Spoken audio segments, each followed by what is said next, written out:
suis vraiment heureux de revenir participer à votre réunion. Je pense que l'année dernière, j'étais là.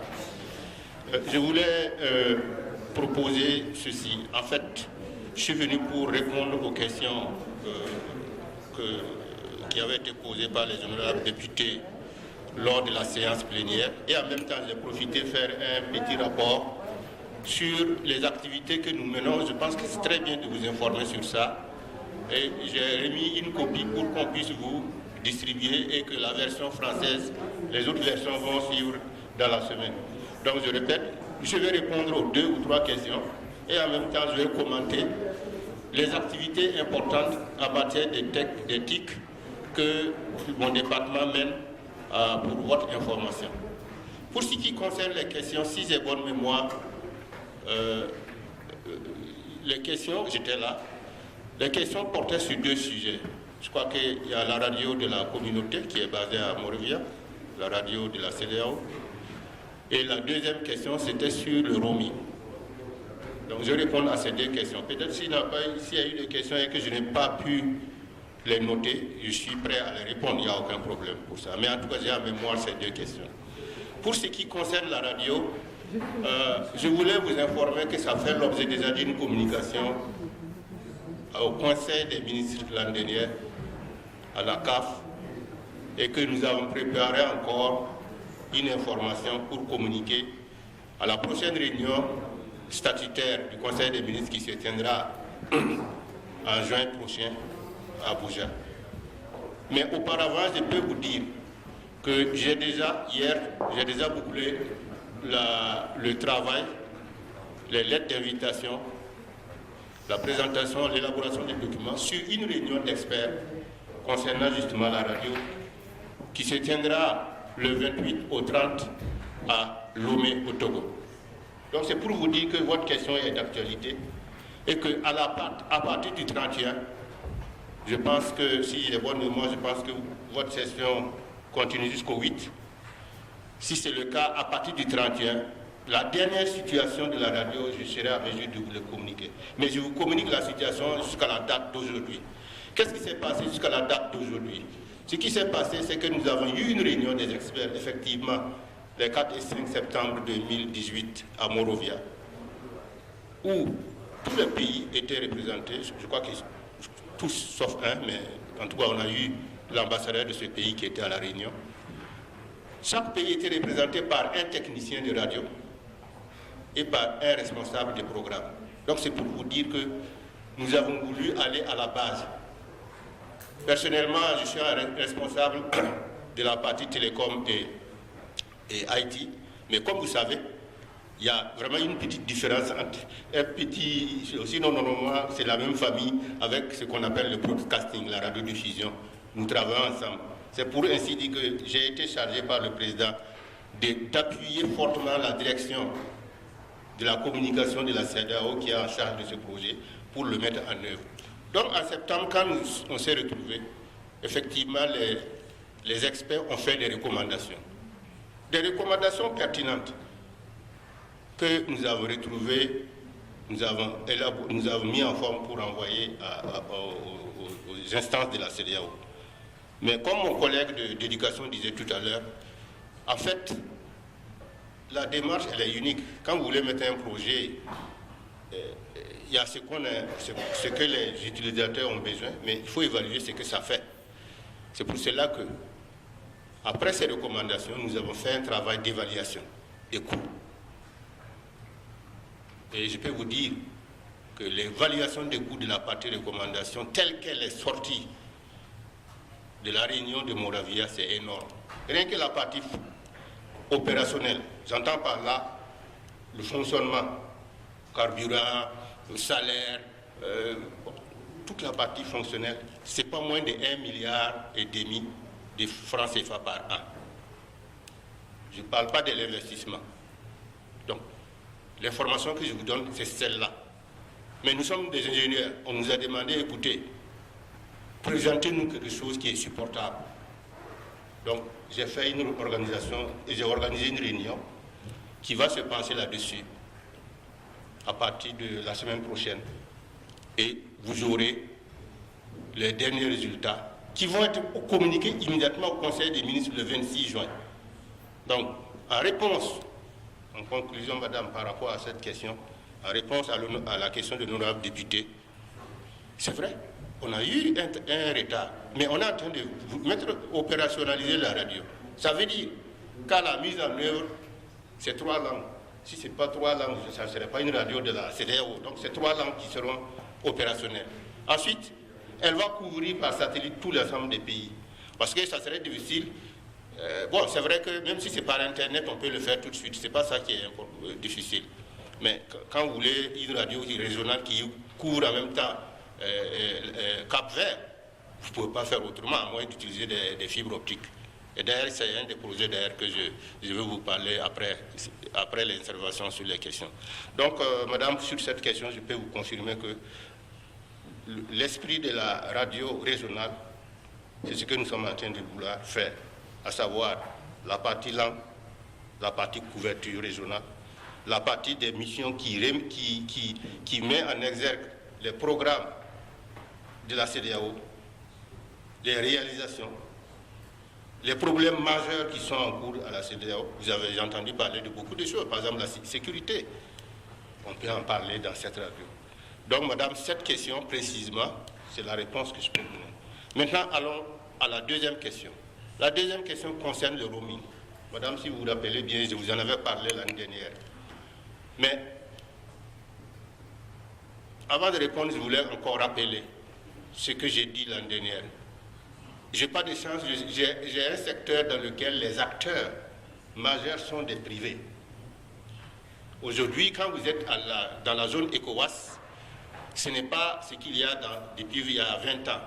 Quand moi j'étais plus jeune, nous on gérait des réseaux des États membres. Si vous décidez quelque chose ici, c'est les États membres à qui appartient les réseaux, on arrive, on met. Mais aujourd'hui, la plupart des réseaux, en tout cas à ma connaissance, c'est des privés. Et je dis en plus, c'est des privés puissants. Vous avez entendu parler de beaucoup de choses. J'en reviendrai, je vais revenir, mais je vais répondre à votre question. Où nous en sommes? Le roaming, c'est simple, ça veut dire que, monsieur, je ne sais pas si vous êtes de quel pays, mais vous êtes ici voilà, du Ghana, vous venez ici pour la session de Parlement, vous prenez votre numéro du Ghana, vous appelez Accra, ou bien n'importe où au Ghana, et vous payez au même titre que un Nigérian qui va appeler Accra avec un numéro d'Airtel. Ça, c'est pas ça le roaming, mais c'est ça que nous, on a voulu comme roaming. Le roaming, normalement, quand vous allez appeler, vous allez avoir de l'argent. Vous devez payer puisque le réseau qui est ici va pouvoir vous gérer dans... Bon, je ne vais pas rentrer dans les trucs techniques, mais nous avons voulu dire que si un citoyen du CEDEAO vient ici, il n'y a pas de raison qu'on applique d'autres tarifs. Voilà l'esprit dans lequel nous avons voulu faire ça. Deuxième chose, vous recevez un appel ici, en fait, vous payez, vous êtes pénalisé parce que vous recevez un appel qui vient de votre pays et la personne ne sait pas que vous n'êtes pas sur place, mais vous payez. Donc on veut supprimer ça.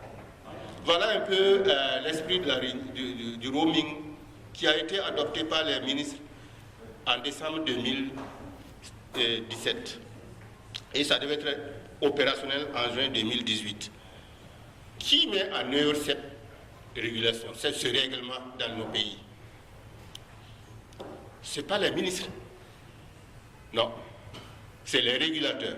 Et vous tous, dans vos pays, chaque pays a un régulateur. C'est le régulateur, c'est un peu le gendarme de l'opérationnalisation donc des règlements dans le pays.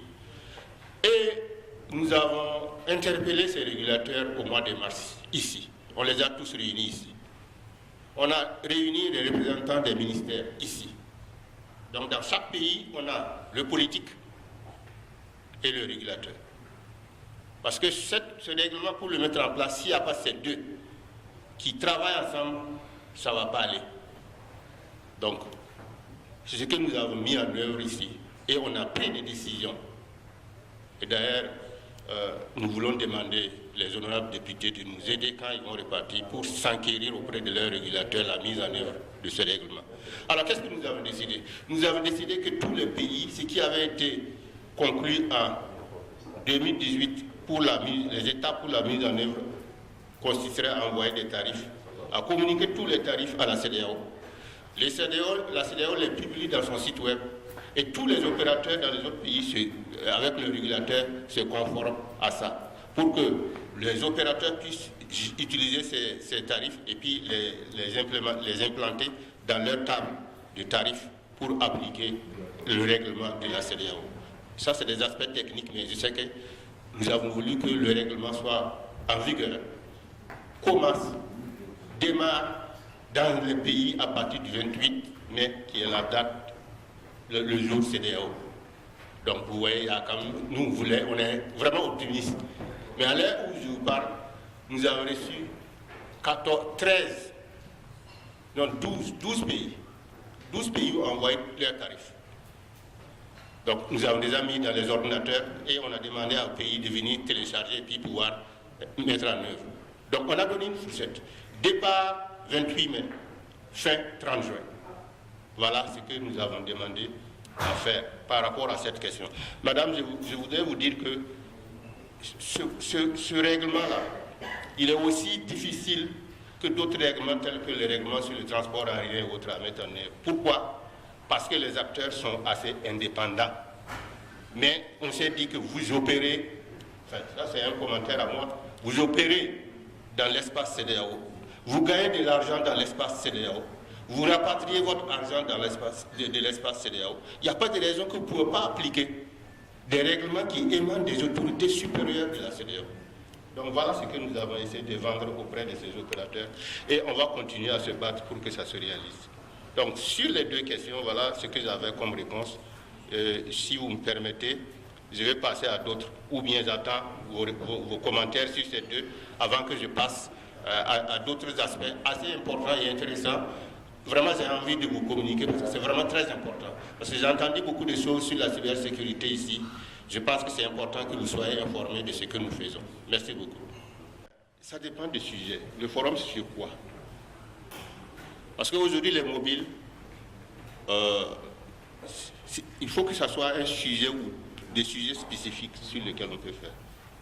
Sinon, sur les services, vraiment, c'est possible. Le forum en lui-même, mais seulement il faut savoir quel est le sujet qu'on doit pouvoir faire.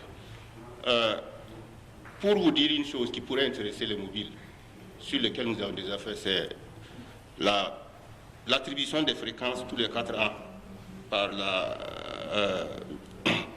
conférence mondiale des radiocommunications qui va se tenir en septembre au Caire. Et j'ai fait faire la position coordonnée de l'Afrique de l'Ouest, dans lequel vous avez tous les mobiles. J'étais là, ils étaient 85 représentants ici. Donc vous voyez, ils viennent parce qu'il y a le sujet qui les intéresse. Et c'était l'attribution des fréquences. Vous avez tous entendu parler du problème de la 5G aujourd'hui. Pendant que les Européens parlent de 5G ou les Américains et autres, nous en Afrique, qu'est-ce qu'on fait? Ce sont ces genres de questions à la limite qui peuvent les intéresser. Sinon, comme je répète, la CEDEAO peut faire, mais la CEDEAO c'est une organisation, c'est votre organisation, mais les gens dont il est question, c'est des privés. Alors, les convoquer à une réunion, il faut être sûr que les pays, généralement c'est les pays qui viennent avec eux dans leur délégation, mais avec des sujets qui les intéressent. Donc je répète, moi, la CEDEAO peut faire quelque chose qui est sollicité par les pays, que ce soit les députés ou les ministres, mais il faut qu'on fixe quel est le sujet qui est à mesure de pouvoir attirer ces gens-là à un forum. C'est tout. Donc, je n'ai pas de problème.